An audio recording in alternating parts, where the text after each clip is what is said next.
अस्सलाम वालेकुम। Welcome to concept clarity academy. अच्छा, हमने इससे पहले सिस्टम सॉफ्टवेयर को डिटेल में पढ़ा है। आज हमारा एप्लीकेशन सॉफ्टवेयर है। एप्लीकेशन सॉफ्टवेयर के बारे में पहले लेक्चर में भी डिस्कशन हो चुकी है, इसमें भी देख लेते हैं, दोबारा देख लेते हैं। Application software refers to the program design to perform specific task for users ranging from productivity and creativity of inter. देखें, पहले भी हमने इसकी डेफिनेशन कर ली है। अगर आपको वो वाली इसकी डेफिनेशन इजी लगती है, आप वहाँ से वो वाली डेफिनेशन करें।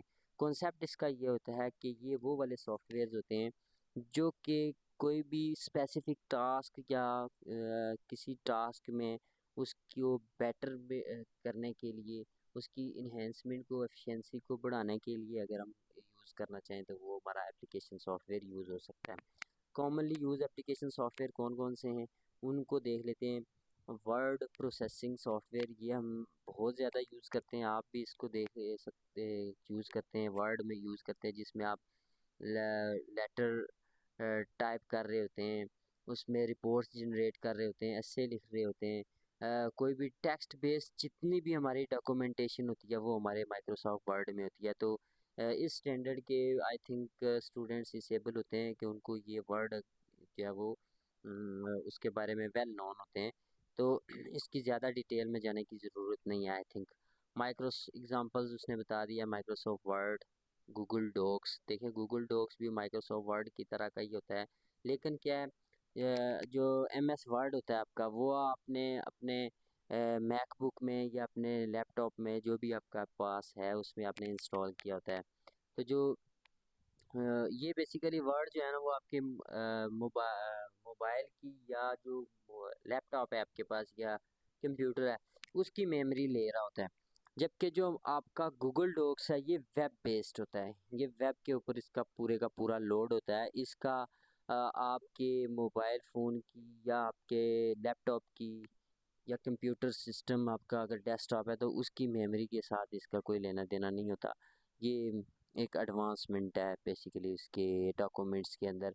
आप इजीली एक्सेस कर सकते हैं। आपने अकाउंट यहाँ पे लॉगिन किया होगा, आप इजीली एक जगह अगर डॉक्यूमेंट्स आपने क्रिएट किए हुए हैं तो आप अपने मोबाइल फ़ोन से, दूसरे लैपटॉप से, ऑफिस वाले लैपटॉप से और घर वाले लैपटॉप से, कहीं से भी आप उसको एक्सेस कर सकते हैं। माइक्रोसॉफ्ट वर्ड में बाज़-औक़ात ये फंक्शनैलिटी नहीं होती। एप्पल पेज है, ये भी इस तरह के होते हैं। Apple pages provide a user friendly interface with powerful tools for creating beautiful documents. Document से रिलेटेड है ये भी। लिबर ऑफिस राइटर है, ये भी डॉक्यूमेंट से रिलेटेड है। नेक्स्ट, स्प्रेडशीट आपने देखी होगी।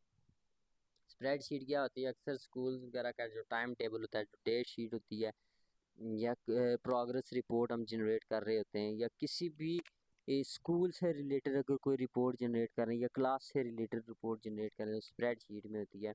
जैसे एक्सेल होता है, माइक्रोसॉफ्ट एक्सेल की तरह की ये एक शीट होती है।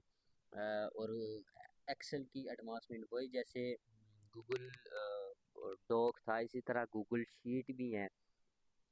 तो फ़र्क फिर से वही है कि वो आपके मोबाइल फ़ोन की या लैपटॉप की मेमोरी ले रहा होता है जो एक्सेल है, और जो गूगल शीट है ये वेब बेस्ड होती है। इस तरह एप्पल में, मैकबुक में ये एप्पल नंबर से होती है, और लिबर ऑफिस में लिबर ऑफिस का कैल्क के नेम से ये हो रही होती है। ग्राफिक डिज़ाइन सॉफ्टवेयर्स कौन से होते हैं?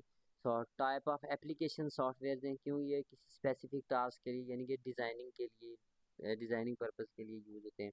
For creating, editing and managing visual content. Visual content कौन सा होता है? दिखने वाला कंटेंट। फॉर एग्जांपल मीम्स हैं, या आपकी वीडियोस हैं, कोई एनिमेशंस है, इससे रिलेटेड जो भी सॉफ्टवेयर होते हैं। यहाँ तक इसकी एग्जांपल कंप्लीट हो जाती है डेफिनेशन। एग्जांपल के तौर पर आप कह सकते हैं graphic design software used various industries including advertising, web designing, publishing and multimedia product. Advertising क्या होता है? अक्सर आप रोड के ऊपर साइड्स पे देखते हैं तो साइन बोर्ड्स लगे होते हैं, किसी प्रोडक्ट की एडवर्टाइजमेंट हो रही होती है, किसी प्लेस की या किसी सोसाइटी की एडवर्टाइजमेंट हो रही होती है। इन ग्राफिक डिज़ाइन सॉफ्टवेयर में जो कॉमन एग्जांपल है वो अडोब फोटोशॉप है, ये भी आई थिंक आप लोग इसके बारे में वेल नॉन होंगे। पिक्चर्स को एडिट करने के लिए, वीडियो एडिट करने के लिए बेहतरीन किस्म का टूल है एडोब इलस्ट्रेटर। थोड़ा एडवांस टूल है उससे।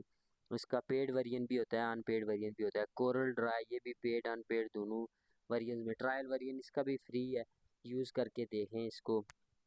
डिफरेंट एडिटिंग्स के टूल्स वगैरह प्रोवाइड करता है, अच्छा है, यूज़र फ्रेंडली है। GNU इमेज मैनिपुलेशन प्रोग्राम है, ये भी बेहतरीन ही है। Canva, Canva most widely used होने वाला आजकल का टूल है, जिसे आप इजीली अपने सोशल मीडिया की चीज़ें या दूसरी सोशल मीडिया से रिलेटेड आप पोस्ट बनवा सकते हैं। जैसे फेसबुक अगर आप यूज़ करते हैं, इंस्टा यूज़ करते हैं, अगर यूट्यूब यूज़ करते हैं तो यूट्यूब से रिलेटेड भी कंटेंट आप यहाँ से इसमें AI का फीचर भी है, वहाँ से भी आप जनरेट करवा सकते हैं, खुद भी जनरेट कर सकते हैं।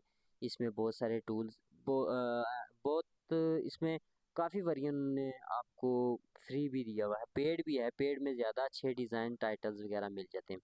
तो इस तरह हमारा ये जो चैप्टर है, चैप्टर नंबर 5, ये यहाँ पे कंप्लीट होता है। तो हम ऐसा करेंगे कि पहले चैप्टर्स अपने कंप्लीट कर लेंगे, और जिन स्टूडेंट्स को ये लॉन्ग क्वेश्चन या शॉर्ट क्वेश्चन थ्योरी में से समझ नहीं आते, वो कमेंट करें, जिसको अगर चाहिए तो हम रिटन इजी और कंसाइज वर्डिंग के अंदर ये इन क्वेश्चंस के आंसर लिखकर नोट्स भी शेयर कर देंगे। मेरी कोशिश ये होगी कि नोट्स भी बना के उनकी भी वीडियो बना के अपलोड कर सकता हूँ मैं। बट ज़्यादा इजी आई थिंक ये रहेगा कि अगर किसी स्टूडेंट, बहुत सारे मोस्टली स्टूडेंट्स हैं वो बने बनाए नोट्स यूज़ कर रहे होते हैं। इन केस उन नोट्स में कोई इशू है वर्डिंग का, बेसिकली जो न्यू सिलेबस है ना, इसमें बहुत इशू आ रहा है। तो अगर कोई इशू वगैरह है तो वो कमेंट करके हमसे रब्ता करें। इंशाल्लाह उनको जो ये नोट्स होंगे इजी वर्डिंग में वो प्रोवाइड कर दिए जाएंगे। इंशाल्लाह नेक्स्ट से हम नेक्स्ट चैप्टर स्टार्ट करेंगे। तब तक के लिए अल्लाह हाफिज़।